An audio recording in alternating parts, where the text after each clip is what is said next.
Welcome to the channel, guys. Something different, something very different in fact. We have a Silverado 2500 HD, just picked it up and driven it through peak hour in Adelaide, down South Road. And I guess first impressions of, I'm already getting used to the tech here. Someone's pulled in front of me and my adaptive cruise just starts slowing down, so there's a few things to get used to. But as far as jumping into a big American truck, it doesn't feel overly big, Marco, for me. First drive as well, like instantly. Literally, picked it up probably about 9 minutes ago. Yep. So this is just a quick review, basically, of the brand new 2024 HD, as you said. So we're taking it for a spin. 6.6 Duramax. They've had that motor in their HDs for many years. With a 10-speed Allison gearbox behind it. Dimensions, you're looking at just over 7 metres, 7.4 I think, bumper to bumper. 6.4. Sorry, 6.4. Yeah. Width-wise, 2.2. Yeah, about 2.2. Add your mirrors onto that. Yeah. And like I said, it doesn't feel like... Vision's pretty good. Like, yeah, I mean, you're relatively low to the bonnet. There's not a huge amount of over-the-hood vision. Yeah. But this model, the MY24, has a completely updated tech pack in it, with a whole new facelift in the dash. It's actually got a facelift front end too. So I think the fact that you're sitting a little bit behind your bonnet, with the modern day tech of the cameras. What is there, one camera up the front or two? There's one up the front, there's one on your tow bar, there's one that looks back, like higher than your tow bar, one down each side. The main reason for grabbing this vehicle for a test drive, thinking about doing the ultimate travel around Australia full time in the future, and just getting a feel for these rigs. It's something I'll be honest, I've never really been into. I've never needed it, but I guess the reason for these is the incredible payload. Well, it's actually got a really shit payload. Even the 2500. The 2500 has got, I think it may, don't quote me on this, it's either 10 kilos lighter than the 1500 or 10 kilos more. So bugger all, they're pretty well the same. Reason being is because the motor and gearbox in this is so damn heavy that it's at 4495 kilograms, you've only got a 750 odd payload in this vehicle. That is on, like in Australia we have MB1 and MB2 registration. You can put this onto NB2, which requires a light truck license, and you can... And that opens up the payload. That does. So the vehicle... That's where it goes. So with a car license? With the car license... That's where it's the same as the 1500? Yeah. 750 kilograms, pretty well. Yeah, right. Obviously, not anyone that jumps in your car can drive it. They need to be licensed accordingly with with MR, I believe it is. Medium rigid. Yep. But with no other modification to the vehicle other than the category, you can all of a sudden put 1,350, about just over 1,300 kilos onto this exact same vehicle. If you're seriously considering loading up with a van and 4.5 ton towing motor, that is the draw card for this vehicle. Like, as an NB1 registered vehicle, you've got the same payload as a Hilux. You've got 4.5 ton towing though. That stays the same. But if that's 400 odd kilos of downball, of towball weight. Yeah, well that's right. Bang, there's 400 kilos out of that payload.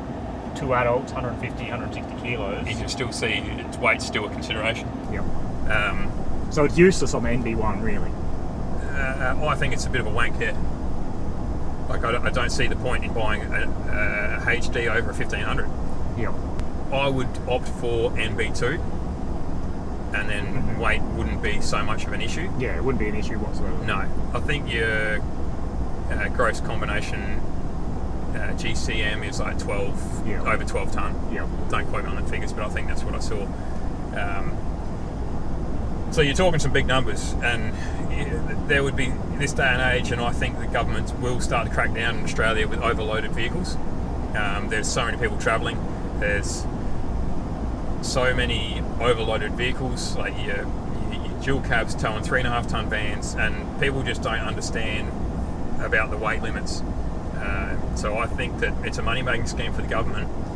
It's only a matter of time before they start putting people over the scales more and more often. Jumping back onto the upgrades from this model to the last, I did mention the front, the fascia and grille is updated. Interior is a massive difference. If anyone's had a look at any of these previous 1500s or 2500s, the dash is incredibly dated. Yeah. Incredibly dated.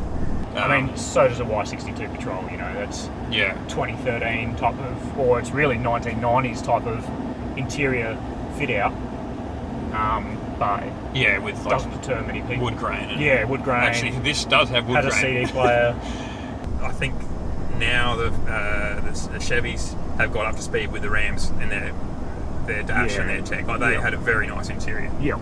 And they've had a nice interior for a couple of seasons, a couple of years now, haven't they? So it would be good to, well, fingers crossed, hopefully we'll get behind the wheel of a couple others as well. Yeah. So we can really put them side by side. And you know, it's a lot of money, but you're looking at $180,000 Australian for the new model. It's worth looking into the pros and the cons. Each vehicle has cons. It's just what outweighs and what suits your needs the best. Yeah. What am I running? Litres per 100 at 15.4. When we took off from the dealer, it was 39.9. So this vehicle's not made for driving the city. Well, you got to excuse the mess, but I've had a bit of a drive now. The Chevy 2500 HD 2024 model. Let's pull in the shed and we'll give a bit of a walk around. It fits in the shed, so that's a bonus.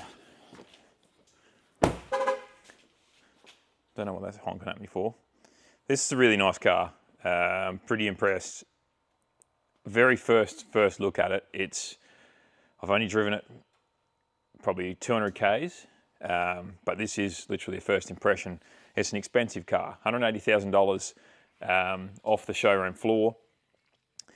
You can see where the dollars are, and you got to remember that these vehicles get built and then converted. So a fair bit of work goes into that. I'd love to have a look at behind the scenes of that, but it's incredibly smooth to drive, and more so on the actual mechanical side of it, more so than the ride. The ride is quite good still for a leaf sprung ute or truck, but the gearbox and the motor, unbelievably smooth. Like the 10-speed Allison gearbox in it just feels unbelievable. It really, really does. It just feels smooth. Around the outside, this is standard height, standard wheels. It's a bit of a tight squeeze in here with everything else that's going on, but for me, it sits pretty good as far as height-wise. What I would be putting on the back in my circumstance would be a tray and a canopy. So the higher you lift it, the more inaccessible that is. You see some on the road that are jacked up and they're pulling drawers out of their canopies and they're looking in like this. Let's drop the electric tailgate. So the bed height actually isn't too bad. You know, if you've got drawers or whatever on there, not too bad. But as soon as you put a 3-inch lift under it, you're getting less and less accessible. That's enormous tub on these things. I think it's 2200 long and 21 inside. No need to lift your tailgate. You can do that from in the cab as well. Up the back, you've got a electric rear window. Around the outside, you've got steps. I quite like them, especially if you're putting a lift in it. This one is a real knee jerker, I reckon. You can get aftermarket shortened ones, or I think they're aftermarket. They may be a GM thing, but the steps, well, a step is necessary, whether you need something like that. It is quite a comfortable step to get in on. But in my opinion, doesn't look super aesthetically pleasing. Mirrors, they are electric fold-in adjustable, and also electric extendable. Perfect for you. You know, this is a tow rig, right? This is what the vehicle's born and bred for, hauling a load. Extendable mirrors, so you don't need to go out and buy yourself, and they're electric as well. You don't have to pull them out manually. So towing a van, your van sits at 2.4 wide. Your extended mirrors are pretty well a necessity for safety. Good feature. I don't know if these are... Mate, you put these on your bike when you're 8 years old. You don't put them on a $180,000 car, but it may be something to do with ADR approval. Around the back, there's sensors all through this thing, modern day vehicle. And with the size of the vehicle, it's bloody handy too, because you can't see, when you're seated in the driver's seat, you don't have the best view of distances in front. So parking assist is actually a very handy tool in this vehicle. You've got rear sensors, you've got rear cameras, you've got 2 rear cameras. Actually, you've got 3. You've got one that shoots out over the top of the tub, and you've got 2 at the back, so one pointing down for your tow bar hitch. You got camera inputs as well for your trailer, and that all integrates into the multimedia package in the dash. In Australia, it's probably one of the most common things to put a front bar on due to wildlife, if you're touring in them. It seems like if you spend $180,000 on a car, all the accessories for that car is also stupidly expensive. So you're looking at anywhere between $4,000 and $8,000 for a front bar, aftermarket. Rear bars are available too. I haven't looked into that too much, but like accessories for these are not cheap as well. So keep that in mind. On that, one thing that I think I would probably upgrade almost straight away if I was to buy this would be the shocks. They're pretty basic. And I've got to keep in mind also that it's a leaf sprung vehicle, so it's going to be a little bit rougher than coils. But I honestly think that with a good set of shocks underneath this would be a good addition. Fuel capacity, 139 litres. Once again, there are aftermarket parts, aftermarket tanks, which you can get above 200, which probably still doesn't really seem massive. When I picked this up from the dealer yesterday, the average, like the litres per 100 were 39.9 for city driving, which isn't really what this vehicle was built for. As we got on the highway, it got down to 13.5. So pretty economical for a big motor. I guess the motor's not working hard at all, but and yeah, looking at forums and whatever, people that are towing, you're looking at average between 18 and 22 litres per 100 towing a van, 3.5 tonne-ish. So that's pretty good. And how much AdBlue? I don't know. And I don't believe there's that's what I was looking for earlier. I don't believe there's a tank sensor in the AdBlue. So it must be service intervals then. Oh, well, here we go. So that probably leads us to believe that it's probably about a service interval's 15k. Oh, I don't know. I would say it'd be more off than that, but I will quiz the dealer on that because there's nothing on the dash that I could find. So there's a question for the dealer. Once again, cameras down the side, each side as well.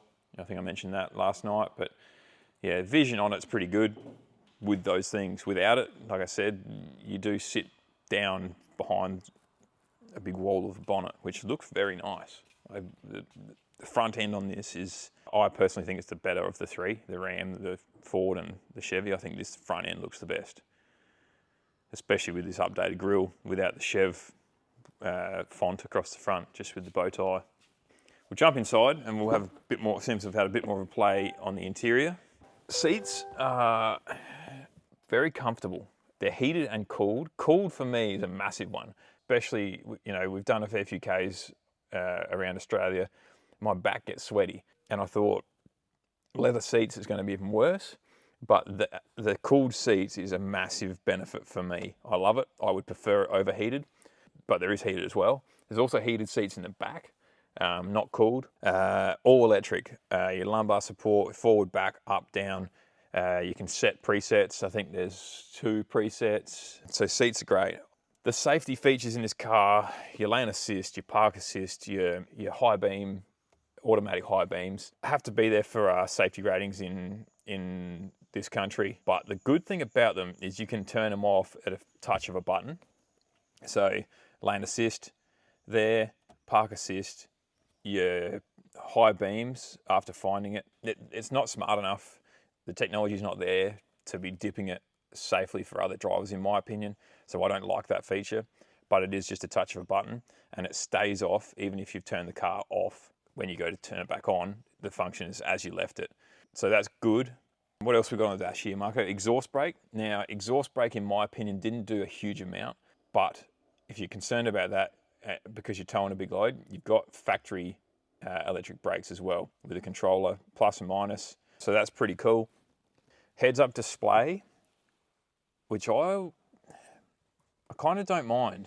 I thought it was a bit of wank, but the way I was steering with a hand here, it covered the dash. On the speed is right at the top of the dash in the middle, and that would just cover it. So for me, I wasn't as comfortable to look at that.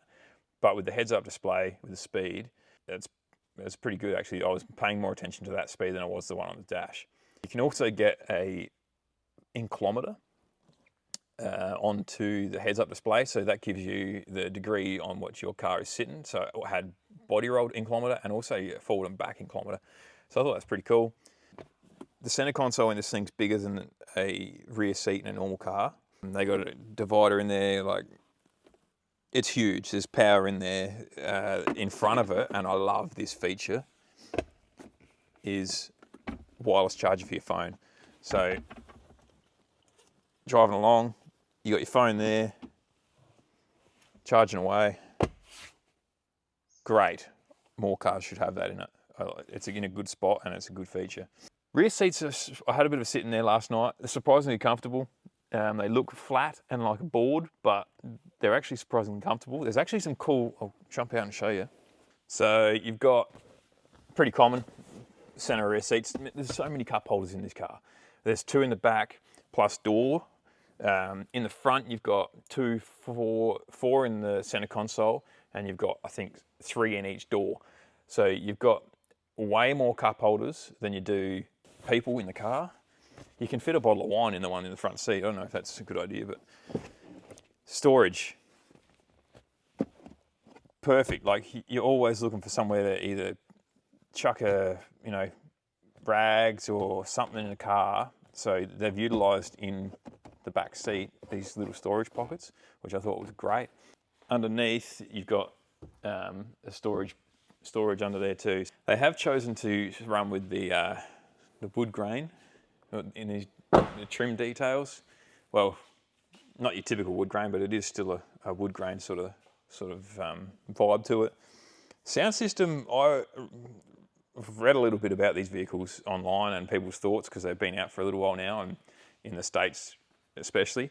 And a lot of people say that the sound system, there seemed to be a common trend that the sound system wasn't awesome.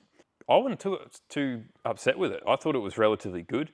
People were saying not loud enough and not bassy enough. It is a factory car, so you're not going to expect like aftermarket sound. But it's all Bose system, and I thought it wasn't too bad for a factory car. Yeah, well, that's the first look. Once again, I've only driven about 200 Ks in it, so I'm no professional on it. I don't know everything about it. We're taking it back to the dealer now. So a bit over an hour drive. I mentioned a few things about AdBlue. Couldn't find a levels, like a tank sensor sort of thing. There is one. It's in the trick computer sort of menus. There is AdBlue. There's also a lot of customization with your speedos, your gauges, you've got tyre pressure sensors. Pretty impressed with that. Yeah. The dash menu and what you can put on there, and you even got trans fluid temp. So pretty impressed just having a quick play around with that. No doubt there's more features, but I'm driving someone else's car, so I don't want to be too focused on that. All right, being critical, 10 things we found wrong or that isn't quite perfect with the Chev 2500, the 2024 update. Number 1, can we get 10 items? Well, number 1, and probably the biggest one for me, and it's a pretty easy fix, would be shocks. I'd put new shocks on straight away. Number 2, for me, it's the added off-road kind of pack, I guess you would say. Like no selectable diff locker in the rear or front. It's still not a be-all and end-all. Yeah. I'd still take the vehicle without a doubt. Is there going to be a ZR2 version of the HD? That's right. Then the ZR2 would be better obviously you pay more, but that would be a better vehicle. And who's to say it's not? The 2025 model might come out with that sport package as an extra. Exactly, I'd say it will. So there's two. Well, I think that the cameras could be more HD-like. Yeah, they're a little bit fuzzy. It's, once again, not a deal breaker. Yep, exactly right. You'd still gladly take it, and they still do their serve a purpose. All right, number 4. It's not really, I probably can't put it in this category, but I'll say it anyway, and it's the downgrade of the government, Australian government, with the limits. Yeah, okay. This car is so capable with a load. It's what it's built for, and the registration thing is pretty damn annoying. Yeah. It's not a manufacturing problem, and it's not a. That's right. It's the same problem you have with any of the. That's right. The Ram, the GMC, anything. So you just feel like you've got such a big, capable vehicle, but I can only put 750 kilos on it. Yeah. Any other faults or? One thing I would prefer is the column shift to be a console shift. What else could we fault? Well, it's actually pretty funny.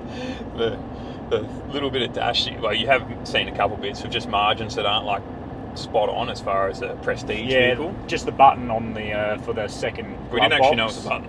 Yeah, I have actually seen it on other reviews. Yeah, right. For left-hand vehicles, left-hand drives, but the button doesn't sit flush with the dash. So I've got one that we haven't mentioned. That stupid step on the tub. It serves a purpose, but it doesn't need to be that big. It is big. Yeah, that's a fair call. It's almost like a little wing. It destroys the outside appearance of the vehicle. Yeah. Everyone that has seen this car in the last 24, 36 hours have sort of had a bit of a giggle at that step, or they've gone to try and fold it up. Yeah. As if it's been left down. Initially I was like, does this fold up? And I just looked at it like, no, it doesn't look like there's any hinge mechanism. Nah. All right, so I think that's maybe 6 items. Are we just trying to pick this thing to pieces to try and help anyone? I'm going to be super critical, and you're not going to hear it. When we first got in, the cooled seats were on full noise, so you got 3 levels of cooled seats, and we were like, what is that sound in the back? Is there it sounded like a speaker had some white noise coming out of it, like it was a speaker fault. And then I left the car running and got in the back seat, and it is the fan from underneath the front seats running the fan under it. Yeah. That is being very critical. Yeah. And it has to be silent. Yeah. To hear it. But we both did pick it up. Yeah. Oh, you cannot fit a Yeti drink bottle. Oh yeah. In any of the door. Well, actually, you can just squeeze a Yeti into the center console cup holders, but you don't really want a 1 litre bottle in the middle here. I generally find. Nah. So yeah, the oversized bottles. Like the Patrol door, my Ranger door fits the oversized bottle. Yeah. So for a vehicle this big, there is kind of compartments in the door pocket. I can just get a Soda Stream bottle, pretty comfortable, like nice fitting into the side. Yeah. So that again, that's getting picky. All of these are getting very picky. I reckon if you can spend $180,000 on a car, you can buy a new drink bottle. Yeah, that's right. Or maybe Chev should just throw one in. So there we go. There's probably just 10 quick things that we're just picking this thing to pieces. Would you buy this car? Nah, not for the price. Nah. But if you're in the market for an American truck, Ram, you wouldn't. You'd be a Ram then. No. Because you're not going to get an F-250 cheaper than this. No, I wouldn't get a 2500. Yeah, it's 3500. That's right. 35 to 65. Yeah. Well, thanks for watching. That is the Chevy 2500 HD. Thanks to GMSV in Adelaide for letting me have it overnight. This is actually a vehicle that I'm seriously looking at buying and investing in, so that's the reason for it. Yeah, thanks for watching. Hope it was some use to you.